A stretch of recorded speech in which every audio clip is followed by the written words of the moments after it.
सोना अंश को गाड़ी के अंदर से अच्छे से देख सकती थी, लेकिन अंश गाड़ी के अंदर ना ही देख सकता था क्योंकि गाड़ी के शीशे काले रंग के थे। अंश से अब रहा नहीं गया और वो गुस्से से गाड़ी के अंदर आके बैठ गया। सोना उसे ऐसे अपने सामने देख के कांपने लगी और पीछे होके सिमट गई। अंश उसके चेहरे के पास आया और दांत चबाते हुए बोला, जो तुमने मुझे थप्पड़ मारा और तुम्हारी वजह से मेरी मॉम ने पहली बार मेरे ऊपर हाथ उठाया, शुक्र करो मैंने अभी तक से तुम्हारे साथ कुछ नहीं किया। मैं सिर्फ तुम्हें सबक सिखाना चाह रहा था। सोना घिन से दोबारा मुंह फेर ली। अंश सोना के ऐसे उसके पास से मुंह फेरते हुए देख के उसके जबड़े को जोर से पकड़ लिया। तुम खुद को समझती क्या हो? तुम्हारी औकात नहीं है तुम सामने ऊंची आवाज में बात कर सको मेरे? अगर मैं चाहूं तो अभी तुम्हारा वो हस्र कर सकता हूं जिसके बारे में तुमने कभी सोची नहीं होगी। अंश एक शब्द पर जोर देते हुए कहा और अंश अपनी पकड़ उसके जबड़े पर कसता जा रहा था। अंश सोना के चेहरे के करीब झुक रहा था। सोना ने डर से अपनी आंखें बंद कर ली। अंश ने उसे इतने करीब से देखा। उसने सोना के चेहरे को ध्यान से देखा। उसके काले बाल उसके चेहरे पर आ रहे थे। उसका चेहरा कोई चांद जैसे लग रहा था और उसके काले बाल चांद में दाग जैसे। उसे पता नहीं क्या सूझा, अपने दूसरे हाथ से उसके सिर को पीछे से पकड़ के अपने करीब कर लिया और उसे जबरदस्ती चूमने लगा। सोना कुछ पल के लिए जम गई, फिर वो झटपटने लगी। सोना एक हाथ से ब्लैंकेट कस के पकड़ ली और दूसरे हाथ से अंश के कंधे को मार रही थी। जब अंश ने उसे नहीं छोड़ा तो उसके कंधे पर नाखून गड़ाने लगी। कुछ ही पल में वहां से खून आने लगा। उसके कंधे में जोर का दर्द हुआ। अंश ने अपनी आंखें बंद कर ली और सोना के निचले होठ को काट लिया। जल्द ही सोना के मुंह में खून घुलने लगा। उन दोनों को अब सोना के ही खून का टेस्ट आ रहा था। उसके आंखों से आंसू टपक कर अंश के हाथ में गिर रहा था। कुछ देर बाद सोना की सांसें उखड़ने लगी। अंश उसे ऐसे देखकर उसके जबड़े को छोड़ दिया और दूर हट गया।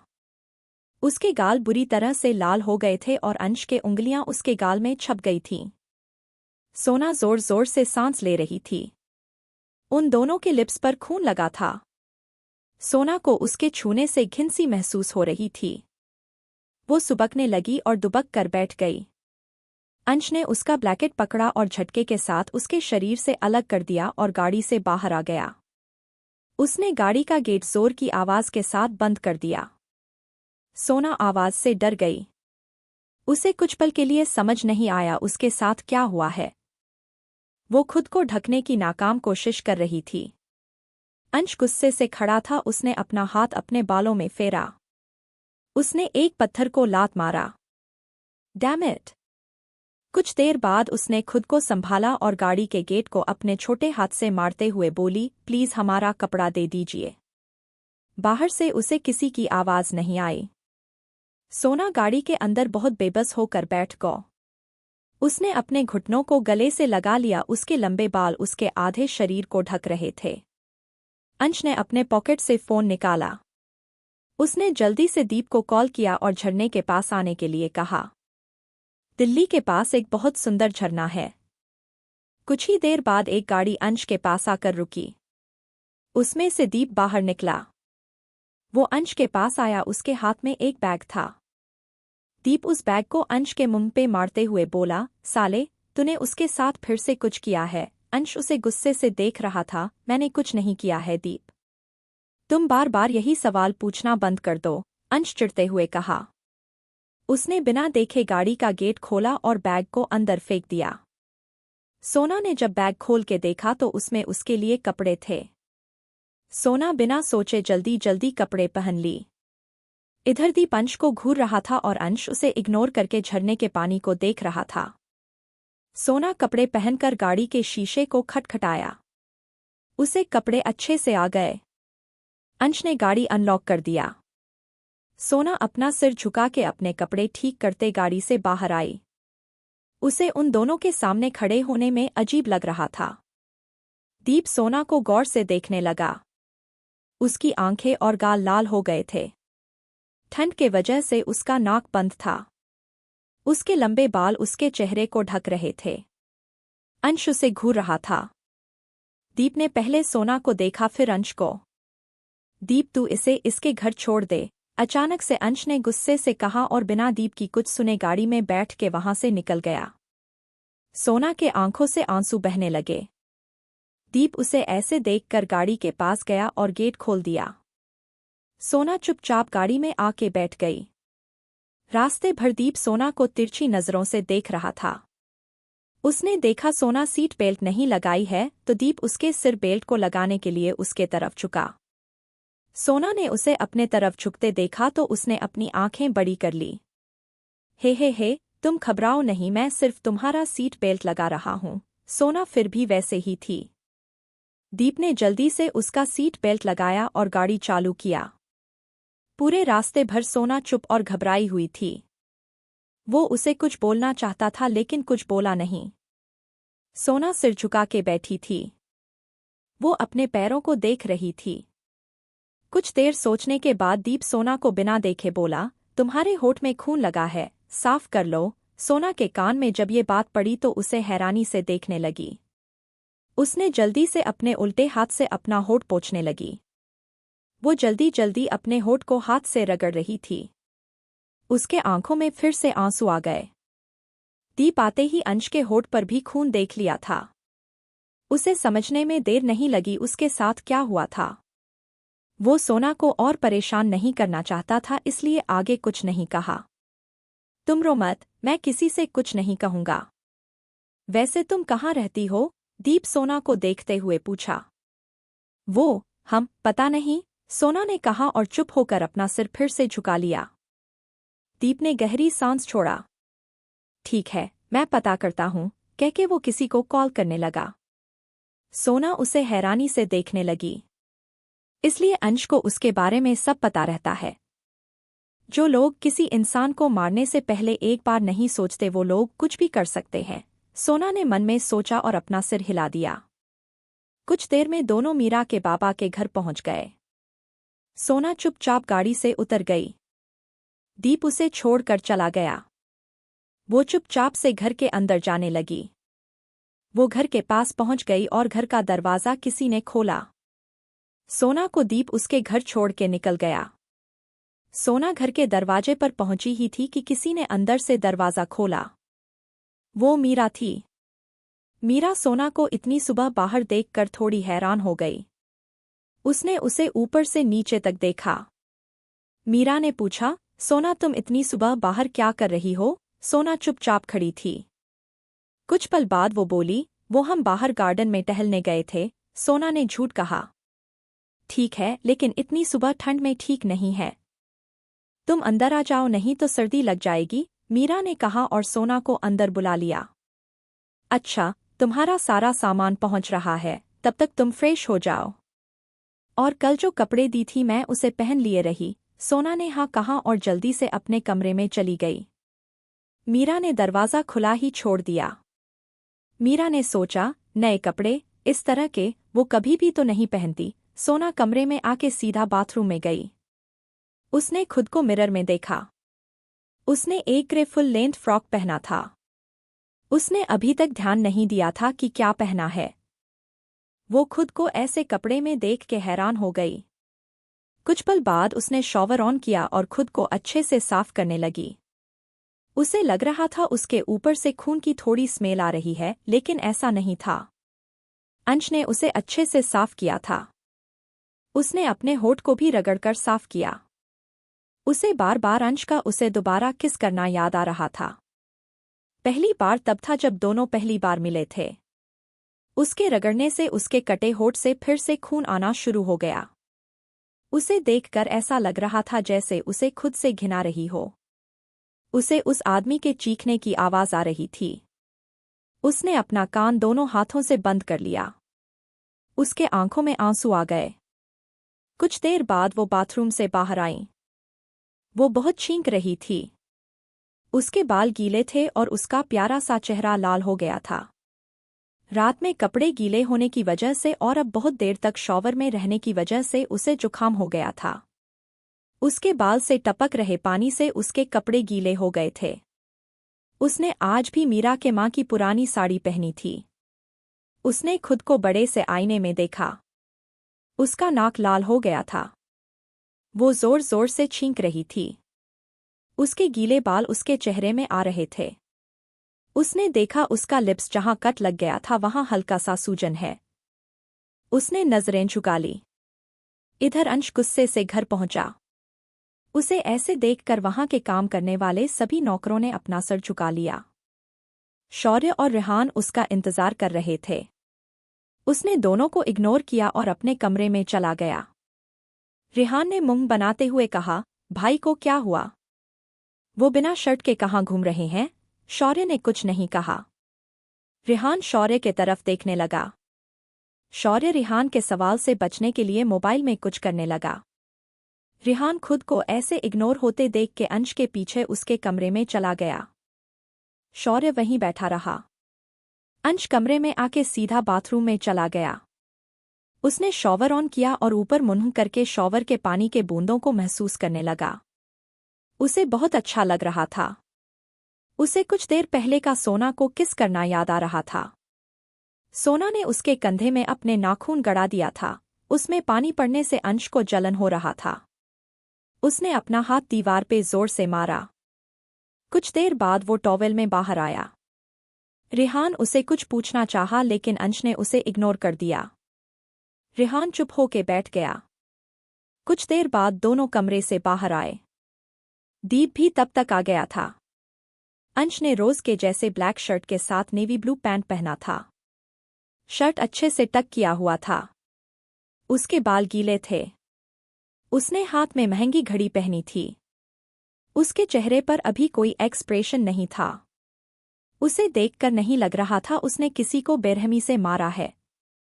सबका सामान गाड़ी में रख दिया गया था।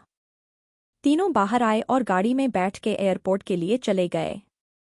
गाड़ी दीप ड्राइव कर रहा था। शौर्य दीप के बगल वाला सीट में था। अंश पीछे बैठा टैब में कुछ कर रहा था। शौर्य दोनों को बारी बारी से घूरते हुए बोला, यार तुम दोनों मुझे कुछ बताओगे क्या हुआ है? कब से देख रहा हूं दोनों चुप हो। यार अंश का तो समझ आता है लेकिन दीप तू भी बात करना बंद कर दिया है क्या? शौर्य दोनों के चुप्पी से इरिटेट होते हुए बोला। अंश और दीप ने उसे घूर के देखा। शौर्य ने फिर से उन दोनों को देखा। इस इडियट ने फिर से उसे किस किया। दीप रियर व्यू मिरर से अंश को देखते हुए कहा। शौर्य का मुंह खुला हो गया। उसने अंश को देखा। अंश दीप को घूर रहा था। अंश का पकड़ टैब पर कस गया। उसे फिर से सब याद आने लगा। और इसने उसके कपड़े। दीप बोलते बोलते रुक गया। उसे एहसास हुआ वो क्या बोलने वाला था। इस बार अंश ने उसे गुस्से से घूरा। शौर्य उसकी आधी बात सुन के दीप के आगे बोलने का इंतजार कर रहा था। दीप के चुप होने से शौर्य निराश हो गया। तीनों कुछ देर में एयरपोर्ट पहुंच गए। उनके साथ कुछ बॉडीगार्ड्स भी थे। इतने लोगों को एक साथ देखकर एयरपोर्ट के सभी लोग हैरान थे। सबने अपने आप ही उनके लिए रास्ता बना दिया। तीनों अंदर गए। उनके साथ वीरा और 5 बॉडीगार्ड और थे। सब कुछ घंटों में मुंबई पहुंच गए। उनको लेने के लिए कुछ लोग एयरपोर्ट पर आए थे। सब अपना हाथ बांधकर सिर झुकाकर खड़े थे। तीनों एक चमचमाती ब्लैक बेंटली में बैठ गए और वहां से चले गए। तीनों की गाड़ी कुछ देर बाद एक 7 स्टार होटल में आकर रुक गई। तीनों गाड़ी से उतर गए। उस जगह के सभी लोग उन 3 हैंडसम लोगों को मुंह खोलकर देख रहे थे। उन तीनों ने ब्लैक ओवरसाइज कोट पहना था और मास्क लगाया था। उन तीनों के पीछे कुछ बॉडीगार्ड्स भी थे। तीनों बहुत मिस्टीरियस लग रहे थे। मुंबई में अंश को ज्यादा लोग नहीं जानते थे। और जो लोग जानते थे वो अपना मुंह किसी के सामने नहीं खोलते। उन तीनों को देखकर लग रहा था कोई मूवी स्टार उनके सामने खड़े हों। सब अपने अपने कमरे में चले गए। क्योंकि अंश के लिए पूरे होटल का एक फ्लोर ही बुक किया गया था। कुछ देर बाद तीनों कहीं चले गए। इन दिनों सोना हर रोज अकेले ही रहती थी। कबीर ने अपना घर गिरवी रख दिया था। उसे फैक्ट्री में बहुत प्रॉब्लम का सामना करना पड़ रहा था। उसे देखकर लग रहा था कि कुछ ही दिनों में वह बहुत ज्यादा बूढ़े हो गए हैं। कबीर के चेहरे पर हर वक्त टेंशन ही दिखता था। कबीर ने घर के बदले मिलने वाले पैसे को फैक्ट्री में लगा दिया लेकिन कुछ फायदा नहीं हुआ। कुछ मजदूर काम छोड़ के चले गए।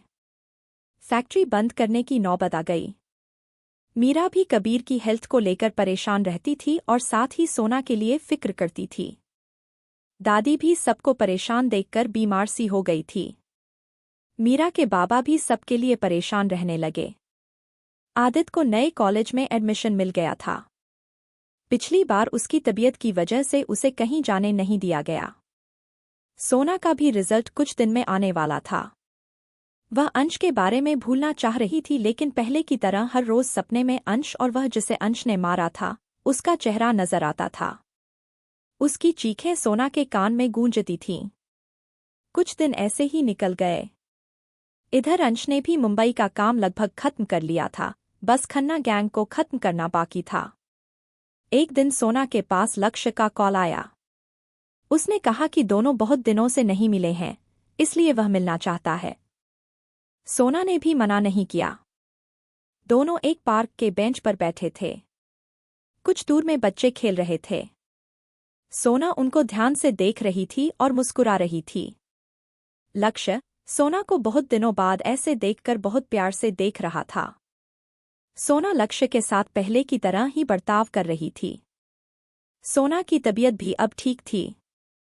उसने गहरी नींद की दवाई खाना शुरू कर दिया था, इस वजह से उसे सपने बहुत कम ही आते थे। कुछ देर बाद लक्ष्य ने सोना का हाथ अचानक से पकड़ लिया। सोना उसे देखने लगी। उसने इधर-उधर देखा।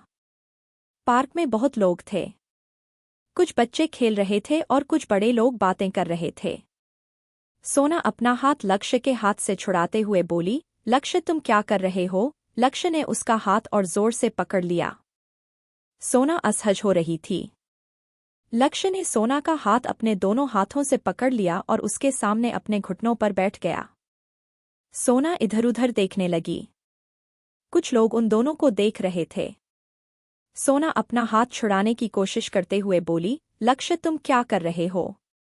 उठो यहाँ से, लक्ष्य ने सोना की आंखों में देखते हुए कहा। सोना, कल हम दोनों डॉक्टर बनने वाले हैं। पता नहीं हम कहाँ होंगे। मैं जाने से पहले तुमसे कुछ कहना चाहता हूँ। सोना उसे आंसू भरी आंखों से देखने लगी। उसे अच्छा नहीं लग रहा था कि लक्ष्य उसका हाथ पकड़ रहा था। लक्ष्य ने सोना की आंखों में देखते हुए पूछा, मैं जब से तुम्हें जानता हूँ तब से तुम्हें बहुत पसंद करता हूँ। मैं तुम्हारे साथ अपनी पूरी लाइफ बिताना चाहता हूँ। क्या तुम मुझसे शादी करोगी? उसकी आंखों में सोना के लिए प्यार दिख रहा था। लक्ष्य उसे उम्मीद भरी नजरों से देखने लगा। सब उन दोनों को देख रहे थे। सोना को सब अजीब लग रहा था। वह बहुत कंफ्यूज हो रही थी। सोना लक्ष्य के बारे में ऐसा कुछ नहीं सोचती थी। वह उसे सिर्फ अपना दोस्त मानती थी। उसे अंदाजा नहीं था कि लक्ष्य के दिल में उसके लिए क्या भावना है। सोना ने कहा, लक्ष्य हमारा हाथ छोड़ो। लक्ष्य ने और कस के उसका हाथ पकड़ लिया। लक्ष्य ने फिर से पूछा, बताओ ना सोना, क्या तुम मुझसे शादी करोगी? लक्ष्य ने प्यार से कहा, अगर तुम हाँ बोलोगी तो मैं तुम्हारे पापा से हमारी शादी की बात करूंगा। अगर तुम ना बोलोगी तो भी मैं तुम्हारा दोस्त ही रहूंगा और हमेशा के लिए यहाँ से चला जाऊंगा। तुम घबराओ नहीं। सोना उसकी बात सुनकर इमोशन हो गई। लक्ष्य तुम हमारे दोस्त हो। हम इससे ज्यादा कुछ नहीं कहना चाहते, सोना ने कहा और अपना मुंह दूसरी तरफ कर लिया। लक्ष्य ने निराशा में उसका हाथ छोड़ दिया। सोना को ऐसा लगा जैसे कोई चीज उससे दूर जा रही हो। सोना कभी भी लक्ष्य के बारे में वैसा नहीं सोचती थी, लेकिन जब अब वह जाने वाला था तो उसे बहुत अजीब लग रहा था। इतने दिन लक्ष्य के साथ रहने से उसे उसकी कमी सी लग रही थी। उसके दिल में एक टीस सी उठ रही थी। उसने अपना आंसू पोंछा और बेंच से उठ खड़ी हो गई। लक्ष्य भी उठ गया। लक्ष्य की आंखों में भी आंसू था। सोना ने उसे बाय कहा और वहां से चली गई। लक्ष्य उसे जाते हुए देख रहा था। सोना टैक्सी से घर निकल गई। वह बेंच पर बैठ गया। उसने उस जगह पर हाथ फेरा जहां सोना पल पहले बैठी हुई थी। सोना, सोना, सोना, तुम्हें क्या लगता है तुम मुझसे इतनी आसानी से दूर चली जाओगी? तुम मुझसे प्यार नहीं करती तो क्या हुआ, मैं तो तुमसे बहुत प्यार करता हूं ना। उसने बेंच को देखते हुए कहा और उसके होठों पर एक रहस्यमयी मुस्कान आ गई। वह हंसने लगा। उसने अपने एक उंगली से अपने आंखों के आंसू को पोंछा और खड़ा हो गया। उसने अपना दोनों हाथ अपने पॉकेट में डाल लिया और सीटी बजाते हुए चला गया। इधर अंश समुद्र किनारे लगे बोट पर खड़ा था। वहां बाहर बहुत सारे बॉक्स थे। उनमें से कुछ में व्हाइट पाउडर और कुछ में गोल्ड के बिस्किट थे। उसे कहीं भेजा जा रहा था। तभी एक आदमी उसके पीछे से आया और उसके कान में कुछ बताया। अंश पहले तो हैरान हो गया, फिर उसके फेस पर मिस्टीरियस स्माइल आ गई। अंश के लंबे बाल समुद्र के हवा के वजह से उड़ रहे थे। उसकी हल्की दाढ़ी में वो बहुत आकर्षक लग रहा था। दीप और शौर्य उसके पास आए। अंश को ऐसे अकेले में मुस्कुराते देखकर दोनों एक दूसरे को देखने लगे। दीप ने उसके कंधे पर हाथ रखा। शौर्य उसके सामने आकर खड़ा हो गया। अंश, तुम क्या सोच रहे हो? हम यहाँ और कब तक रुकने वाले हैं? बस एक काम और बचा है, फिर हम यहाँ से जाएंगे, अंश ने भारी आवाज में कहा। तुम्हारा हाथ कैसा है अब? शौर्य ने अंश के हाथ को देखते हुए पूछा। उसके बाएं हाथ में प्लास्टर था। उसे खन्ना से लड़ते लड़ते गोली लगी थी और साइन में भी एक गोली लगी थी, लेकिन अंश को देखकर लग रहा था उसे दर्द ही महसूस नहीं होता।